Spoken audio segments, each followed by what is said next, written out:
Hi there, welcome. This is Vicki Ronchette of Show Dog Prep School, and this is one of our Breeder of Influence interviews. Today we're going to be talking to my good friend Alexia Rodriguez of Potrero Corso. So I just wanted to first talk about how I met Alexia. We actually met when we did a consult together with one of her Corsos, and then I ended up getting Loudchin from her. So my foundation bitch actually came from Potrero Loudchin, and we still co-own her, and she still lives on in my house.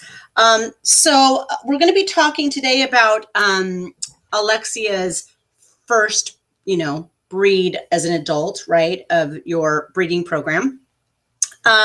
So tell us, who Potrero Corso is.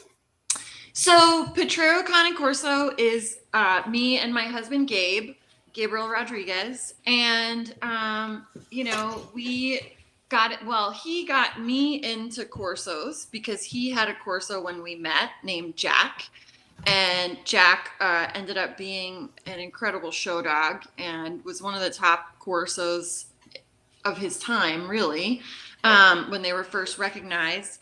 And that's how we got started in the breed. So hi Derek, hi Kaylin. We already have people popping on. So you said that he was one of the first ones that was actually being shown and campaigned, right? Because wasn't the breed recognized around the time you had him? Correct. So okay. The breed was recognized in 2010. He was born in 2008.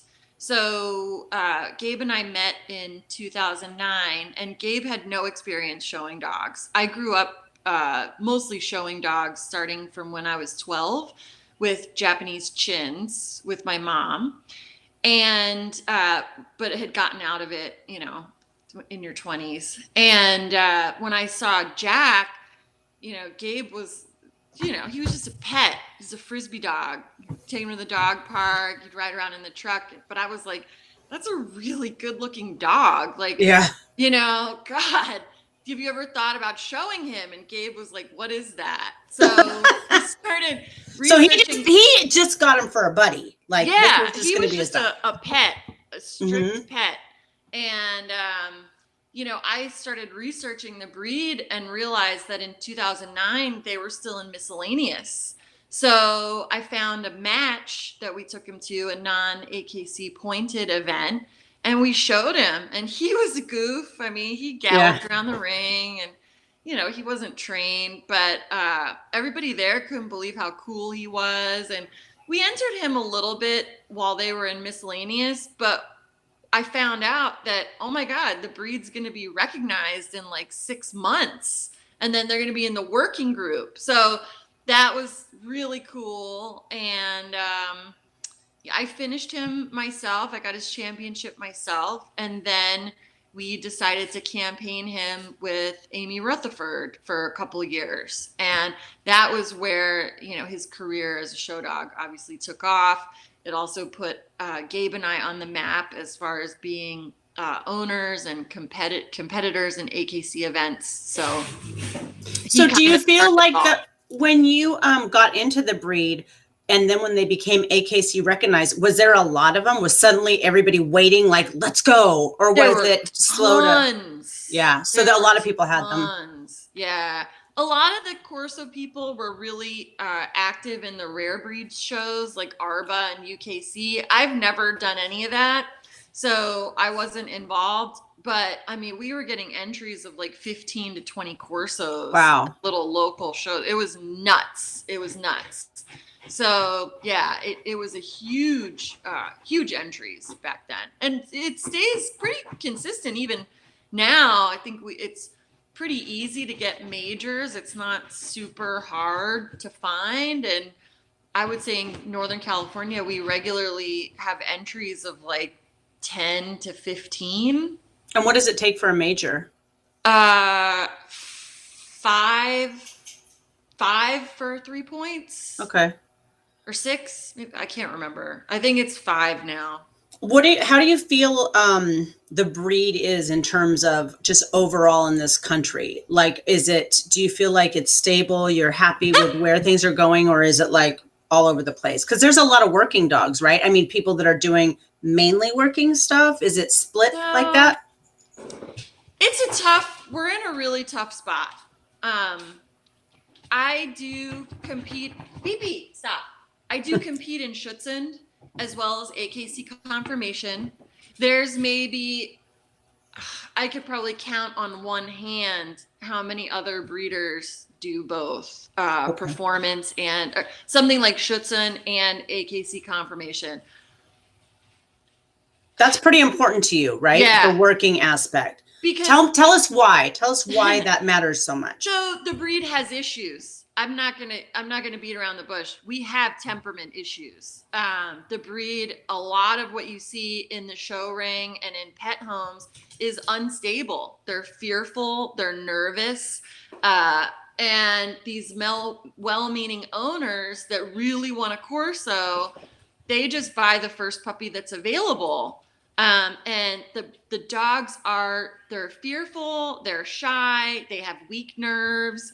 And unfortunately, a lot of breeders are selling that as you're going to get a protection dog that's naturally protective. You don't have to train it. When in reality, any dog is going to bark at a fence. The Lochin will bark at a fence. But what happens when you open that fence? Is the dog going to run? Is the dog going to nip and then run away because it's scared to death? Or is it going to be a well-trained protection dog that's going to bite a stranger on command and you give it an out and return to heel? I mean, it's a big spectrum. And most people are saying, oh, no, it's going to be protective. It's naturally going to bite. The problem is those dogs are going to bite everyone. They're going to bite the neighbor's kid that's coming over to drop off your mail, So it's bad. I'd say the breed is in a pretty bad spot right now. There's only a handful of people that are trying to really clean up the temperament. Yeah. So I've never, as you know, I don't do Schutzhund and I've never done bite work of any kind, but aren't you looking for a dog who looks at it like a game that you can ask him to do it, but he's not so emotionally invested and upset that you can't ask him to stop? 1,000%. Okay. So what I look for is charm. Hi, charm. I look for a naturally friendly, people social animal. Because when we train the bite work, it's just playing tug with a different person. Okay. You're just teaching them how to play tug with a new person. Eventually that tug translates to a bite sleeve or a leg sleeve or a suit. But the dog that's naturally friendly and isn't all weirded out by people, it's a game. Just like you said, it's a game. It's just a game. And that's also what allows you to teach them how to stop, you know, and they can still think and stay clear-headed. So right. So you want that friendly person. Do you feel like a lot of dogs can sort of maybe squeak by on a breed championship, but you really want to see what they can do in other instances to really test the temperament? Absolutely. They can definitely, that's a great way of saying it. They can squeak by to get a championship. You know, you can train them just enough to be able to stand for the exam, but that doesn't necessarily mean that they have a solid, stable temperament. It means that in that particular environment, maybe they were conditioned to be comfortable in that environment. But what if you take them to, downtown, the city in your downtown? Are they still going to be a little wigged out, or are they going to be able to be like, oh, okay, yeah, this is cool, and you don't really see what you have unless you test the dogs. As a breeder, you have to also train. You cannot just breed and do AKC confirmation. You have to learn how to train dogs. maybe in Which you other, don't have to do in all breeds. right.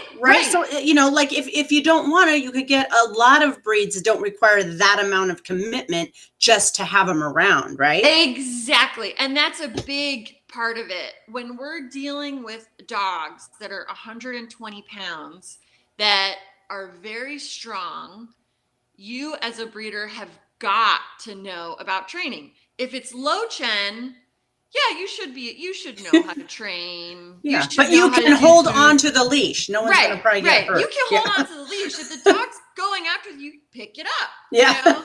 It's a much different, just a much different thing. When you're breeding animals that can potentially kill another human being, you have got to do everything possible to know what it is that you have in front of you. And take that responsibility so seriously. Yep. Exactly. Yeah. Exactly. So we're talking a lot about the breed, but I actually like that. I think that that's good. So you and I have had a lot of discussions about the differences in the Corso and, like, let's say a Neapolitan or a Dog de Bordeaux, the breeds that are more just like estate guarding, that are just supposed to kind of look scary and walk around and be big, but Corsos are different. Yes. Right? Now, I'll be honest, I don't have a ton of experience with Neos or with Dog de Bordeaux or Bull Mass. I know little bits about them, but I definitely don't know a lot. With the I can tell you that the Neapolitan and the Cane Corso were originally the same breed in Italy. Oh. Yeah, they were actually the same breed in the 70s. And the Neo looked like a more heavier Corso back Not then. anymore, right? What was that? Not anymore, right? Right, exactly. But it was essentially the same thing. It was both Italian Mastiffs. And when they decided to make the split, when they built the standard, in a nutshell, they basically said that the Neapolitan was going to have a scissors bite and the Cane Corso was going to have an undershot bite. Okay. So the Neo breeders took all the big, too heavy boned Corsos, and then vice versa. So Okay. that's why we have that difference. Not going to get into all that history, but I mean, Neos were definitely more of a property guardian. The Corso was also bred to hunt. That's where they have the prey drive. And they're a more athletic, agile dog. Yeah. I mean, they have like a more athletic and agile body and ability, but with that same, not that quite that same size, but a lot of size behind it still. Right. And a lot more muscle, I think, too. I think the Neos, they're heavier, but they're not nearly as athletic as a Corso. Right. Yeah. I mean, as you know, I have a very dear friend with a Neapolitan, and that's like her breed. She loves them. But I mean, it's a lot of work to beat him. Yeah. Like getting up, he can't spring up like Charm can. It's like, he's big. It's a big to-do, and there's a lot of skin, like an unbelievable amount of skin just hanging there. So tell me you told us a little bit about Jack, but tell us more about your foundation animals. So what about girls, and how did you start your breeding program? So we started the breeding program with a bitch named Missy from Blue Steel Cane Corso in Oklahoma. It's kind of a funny story. The dog that was beating Jack a lot in the show ring, Red Rock Canyon Spartacus, gorgeous dog, really nice dog, super temperament. Gabe and I were brand new to the breed, but from what I knew when Japanese chins, I was like, we are going to get a dog from Sparky's sire. So I looked at his pedigree, and Blue Steel had Sparky's sire. So Missy had the same sire, and that's why we got her. Her mom also went back to some Italian lines as well, and Missy was awesome. The second bitch that we got, because I think it's good to have two different bitches from completely different lines, so you can kind of build two lines, not have one bitch solely, then you're too invested. The second bitch we got was Nina, and another top winning dog at the time that Jack was out was a dog named Oak, Firehorse Franklin. To this day, that dog conformation wise and temperament, is still probably my ideal dog. I mean, he just embodied like everything you ever wanted in a Corso. That's the sire of Nina. That's Nina's right? dad. Okay. Right. And he was the first Corso to like win a group at Kennel Club of Philadelphia. He was a big deal. And so they studded him out hardly ever. And I saw that Misty Barker, who's Stonecroft Cane Corso in Virginia, actually used him. And I was like, oh my God, we're going to get a puppy. And it took a lot of convincing. I mean, she would have sold us a puppy, but to get the pick puppy from that litter, there were only 3 females. And it actually took Oak's breeders convincing her, like, no, these people are legit. They're not just gonna like take her and breed her. You know, let them buy this bitch. And Nina was also my first real competition dog, like the first dog I really trained to compete in any type of performance sport. So I learned a lot. We titled a lot in everything. And so Gabe took on Missy. That was the one that he really learned about training on. And I took Nina. So, you know. And they're both still alive? No, Missy passed away a couple of months ago. Yeah. But Nina's still alive. Yeah. And then did you end up going to Jack with them? So we only bred Missy once, and we did breed her to Jack. And out of that litter was where we got Molly, Potrero's Sheena is a punk rocker who lives with Peter Cargasacci on the vineyard. And we didn't breed Missy again because, well, she was a really cool dog, very friendly, very trainable. When Gabe really started doing more of the bite work with her, we really saw more weak nerves. And that translated when he would take her to trial. She would perform all of the obedience behaviors like perfectly if we practiced in the same space.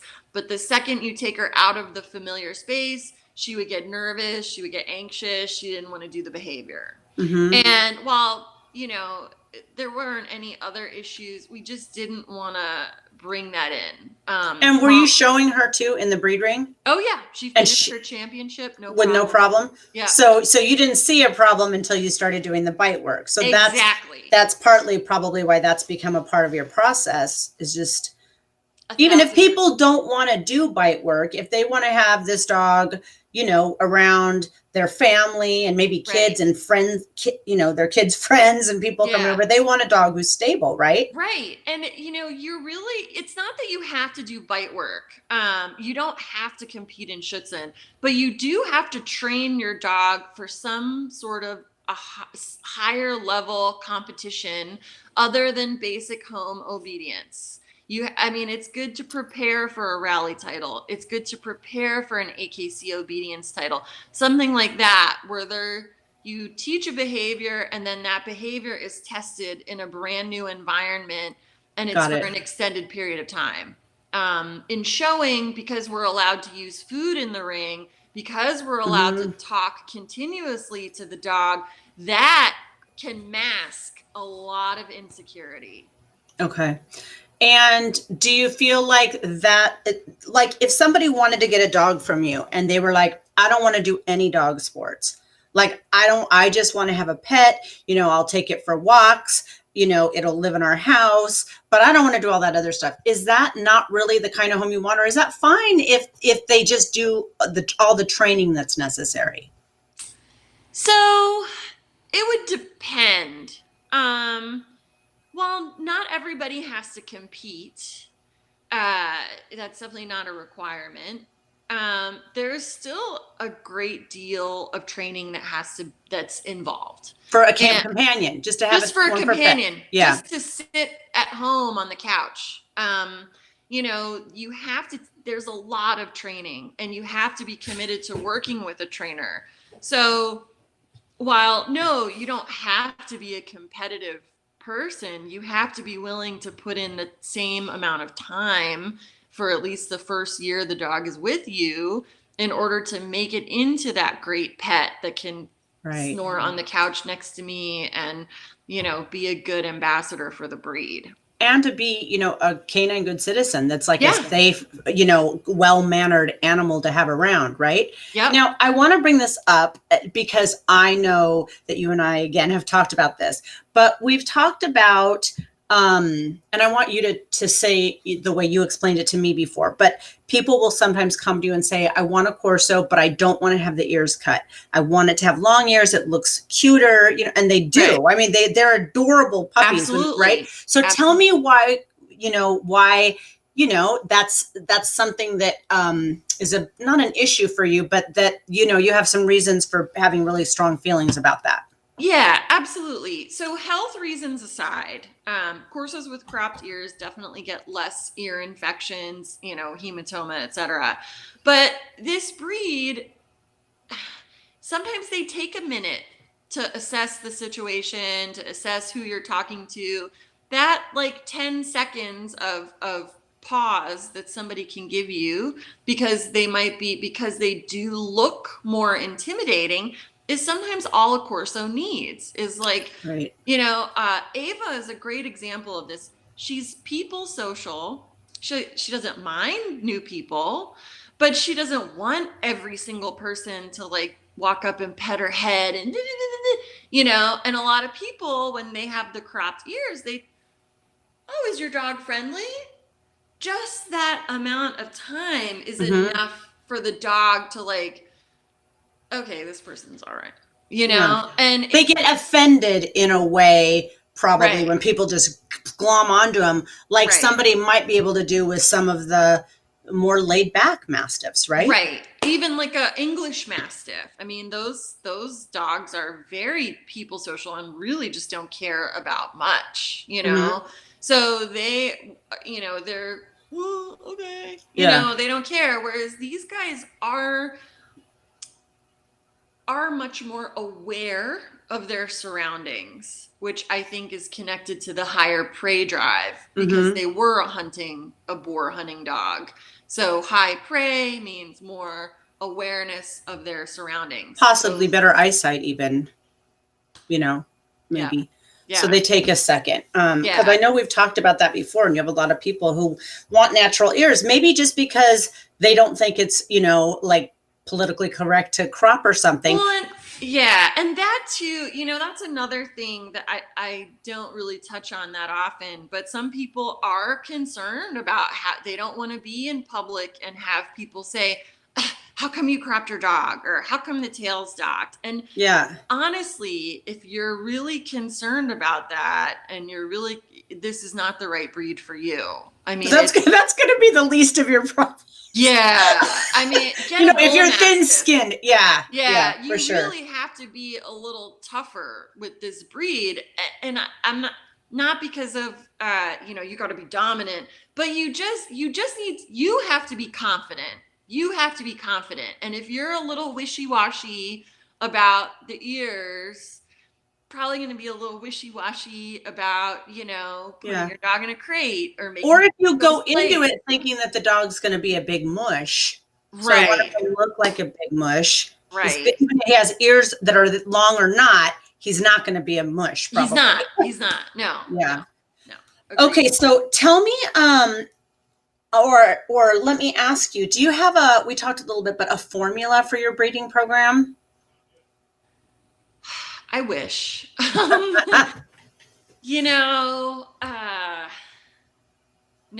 I don't. I do look at drive a lot. I look at, higher defense drive versus higher prey. I look at the food motivation versus the toy motivation. For example, I'm doing I have a breeding planned with Harlow. Harlow is awesome. She is her owner's hearing assistance dog. That dog, you can take her anywhere, and she's a sweet confident dog. She's cool. She's really cool. The owner, I mean, Danielle has done a phenomenal job with the training. It's unreal, actually. But Harlow, for example, super high toy drive, extremely high toy drive. Not so much with the food. You really have to get her a higher value item to really make her work for food. So for her in particular, I'm looking for a male that, of course, you know, food is like their go-to thing. So I'm always looking for balance between what I feel is the faults. And of course I look at conformation and, you know, oh, this one could definitely use a better head type. Let's use a male that's going to throw his head, you know, so on and so forth. Of course I do that, but it's always a balance. But there is no real like formula, I guess. You mentioned that you went into it sort of wanting to have two females from two different lines. And I have to tell you that, you know, in dachshunds, that's how I was taught to sort of do it. It was like you get, you know, and it's really nice if they're tightly line bred so that you can have this sort of dog that you love that will throw itself and then go out and grab something from another kennel and then come back into your stuff and then go back out. Which, of course, when I got Lauchens, it's like, oh, we don't do that. You know, it's all different. So and good luck even finding another one that isn't outcrossed to what you already have. Exactly. So do you do something like that? Or are they pretty much like back and forth now intertwining together? Right You're now, both your sides? Yeah, right now they're pretty intertwining. But what I did do, so both Missy and Nina were products of complete outcrosses. Nina's pedigree, yeah, they're both the outcross bitch. But what we did was, because by the time we were ready to breed Nina Beans, we already had a lot more knowledge than we did initially with Missy. And we had a lot more knowledge about the lines and such. So what we did with that was we loosely line bred Nina on a dog named Rivali Mojo. And so Mojo, we found a Mojo son in Canada and we bred him to Nina, and Mojo was Nina's great grandfather. So it was a really loose line breeding. That wasn't Shogun, right? No, no. It was a dog named Saphir who. Oh yeah, right. I remember that. Okay. Yeah.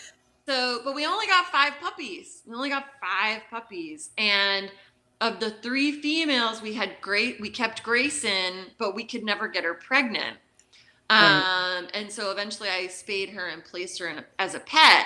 Well, Charm ended up being the male that came back, and he has consistently reproduced himself in, you know, every pairing that we've done with him because he has that loose line bred genetics. So tell me, in your kennel, you just mentioned Charm, you know, who are some of your favorite Potrero dogs? Definitely Nina Beans, number 1. She taught me like 98% of what I know now, as far as being a breeder, being a, you know, dog owner and training my dogs. I mean, she taught me everything. And she's the mother of Charm, and she's right? Charmy's mom. Yeah. You know, of course, God, I mean, I love them all so much. Right now, and I do find that the dogs that I'm training for competition, I have a tendency to bond harder with, obviously. And right now I'm training Charm and Ava, because Ava's retired from breeding. So I'm working on both of them to get their IGP1, maybe the end of this year, early next year. And our new. And what does that involve? Well, it's probably just going to be the APR, which is just obedience and protection. I don't have time for tracking. So it's just the obedience routine, which is basically like an AKC CD routine, and then the protection routine, which when you watch it, it doesn't look like it's a whole lot. It takes like a good 3-4 years of dog training for 6 minutes, you know, of a routine. So, you know, but it's cool. It's cool. You have to enjoy the process. It's not always about the title. So, So yeah, right now of the dogs that I've bred, I think that really truly embody Potrero. Charm, number one. Molly, who was a Jack Missy daughter. Leifa. Leifa, I love Miss Leifa. Leifa. Those three. God, who am I forgetting? No, those are the big Ava. three. Yeah, Ava too. She hasn't made as much of a mark yet, though. Yeah. She's been more of a brood bitch, and produced some incredible dogs. Benny, Benicio, Oscar's dog. That dog is incredible too. Those four, I would say, truly embody Potrero in that Molly is the farm dog / show dog. She goes from killing coyotes to winning majors in the same day. Leifa, who is just a breed ambassador and won Westminster. Charm, who has incredible drive. I mean, probably the highest drive dog I've ever seen in a Corso, but is friendly and so sweet. So sweet. Yeah, incredible show dog. And Benny, who is just like, he is another just incredible ambassador, but does the bites. The Oscar's daughter Allison trains him also, and she's only like 7. And I mean, they're just incredible. They're incredible little team. Do you feel like we've talked about this too, where like I love Charm's personality, and even though he might be a little friendlier than maybe some are looking for in a Corso, I feel like, but for the breed ring, it's important that the dog, is good with that. But I also feel like just for the world, like, Yeah. I don't doubt that Charm would do something if he needed to at all. Oh, yeah. But I also feel like you can go up and pet him and, Yeah. he's fine with that too. Do you feel like they're, like you like that temperament, right? I love it. Okay. I love it. I mean, I wish I could make them all like him as far as his temperament's concerned. I mean, he's everything, and he's plenty protective. The cool thing, I was explaining this to somebody yesterday, the cool thing about Charm is that because I've done so much work and training with him, especially for the protection behaviors, he naturally, if we're in public, especially if I'm driving alone to and from a dog show, we stop at a rest stop. It's his automatic nature to go into one of those protection behaviors just as a warning if something doesn't look right. Oh. But the nice thing is I say, Charm, okay. And he's like, oh, yep, sorry. Okay, Mom. Yep, we're cool. Like we were at a rest stop and I was leaning into the van. I had him right next to me, but he was looking behind me, and I didn't even hear it, but a car must have like pulled right up, right behind me, and I'm by myself. I don't know. I was looking in my purse and I hear Charm just be like, and I look, and there's a guy in the car right behind me, just like staring at my butt, staring. Mm-hmm. And Charm's right here, right on my side, like, bro, you ain't coming here. Yeah. Mom, like, don't even open that car door. Like Yeah. They were so close that the guy could have opened the car door. He probably would have hit Charm in the face, but he wasn't getting out of that car. Yeah. So even as friendly as he is, he flips into that protective behavior when he feels like something's not quite right. I kind of call that a dog who has good sense. Yeah. Like you can teach them how to do a lot of stuff, but I don't know that you can teach them to just, of course, good training and how we raise them and all that can like help mold all that. But I don't know that you can make somebody just have really, really good intuitive sense to make decisions. Yeah. And just to be able to tell you, hey, there's something going on here I'm not really comfortable with. Right. And then he lets you take over. Right. If you say, I got this. Exactly. And, and Ava's the same way. Nina was the same way. I mean, they're all like that. It's wild. But again, that's stability also. It's not flying off the handle and acting all aggressive. Nobody wants, I don't need a 120-pound dog trying to drag me back, he's freaked out, it's about stability, and it's about the right level of, I guess, the right level of arousal in that type of a unsure environment, and not flying off the handle for them. So well, and being able to self-modulate and control the arousal to where it's like, you know, if I need to, I'm ready, I will, but he doesn't lose his mind and just go crazy and make a bad decision. Yeah, exactly.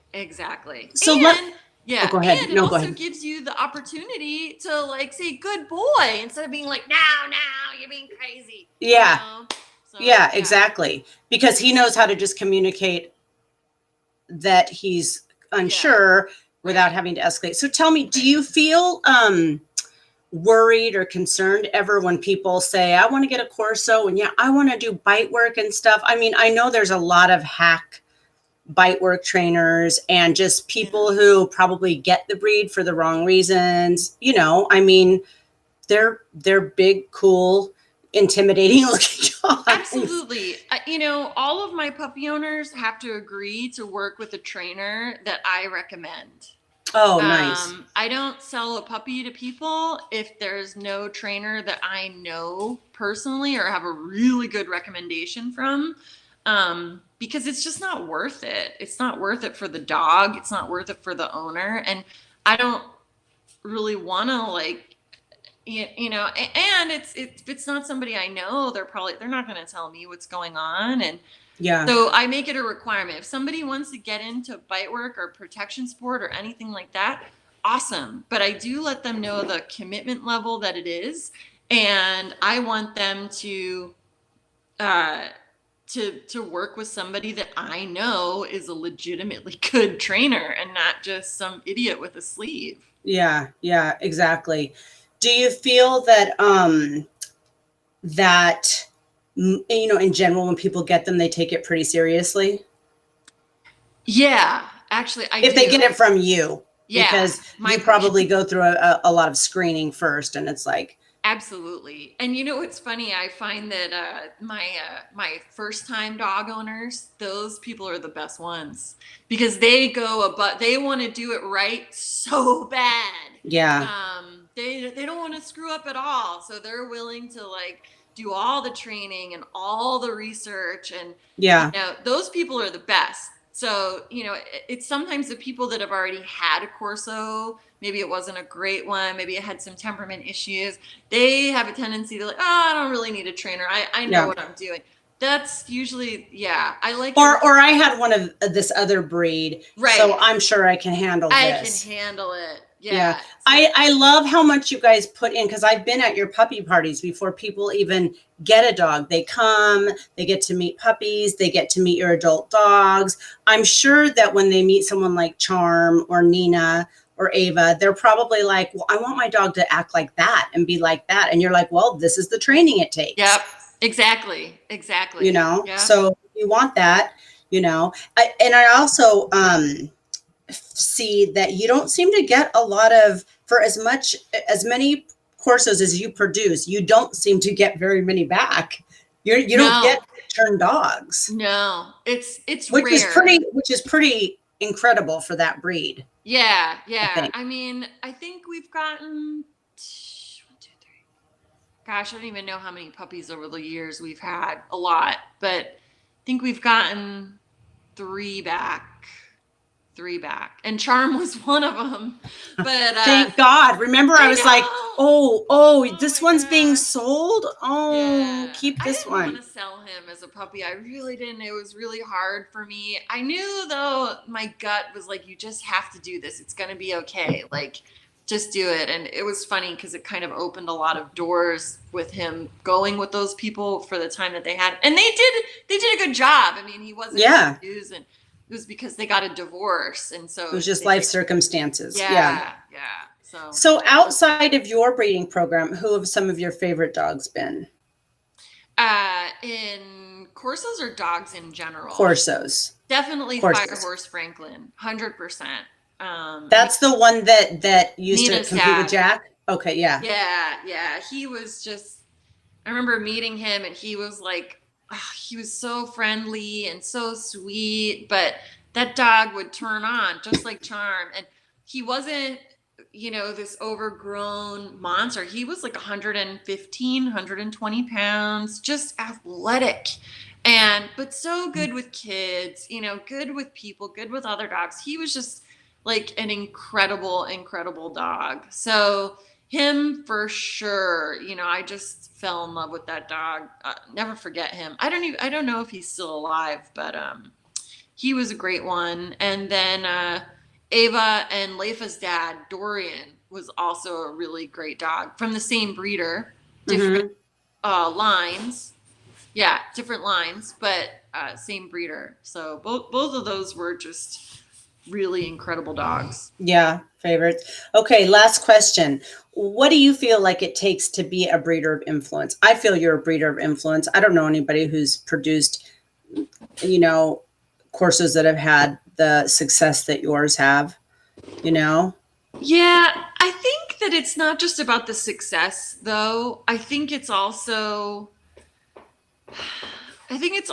about being humble and being able to share what you know with other breeders. I think that's really important if you really want to influence people. Sharing your knowledge, but you also have to show people that you're putting in the work.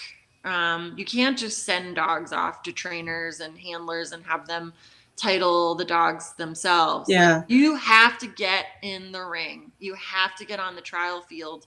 You have to. And you have to make mistakes, and you have to be open about having made mistakes and had breedings that didn't go as how you thought they would. Yeah. You have to be honest. So I think that all of that is how you can influence other people in your breed. Yeah, you've got a tough breed too. I mean, I know like it's not easy, and you have to have a thick skin too to do it at the level of really having your name out there and a lot of people with your dogs and stuff. Yep. Yeah. It's coming from Japanese chins. I did a stint with miniature schnauzers when I was a junior handler. Lao Chen. I mean, man, this breed is hard. It is hard. It's probably one of the most rewarding breeds I've ever been involved in, but it is the most heartbreaking. I mean, there have been times I was like, we're done. We ain't doing no more of this. Yeah. Like, I'm done.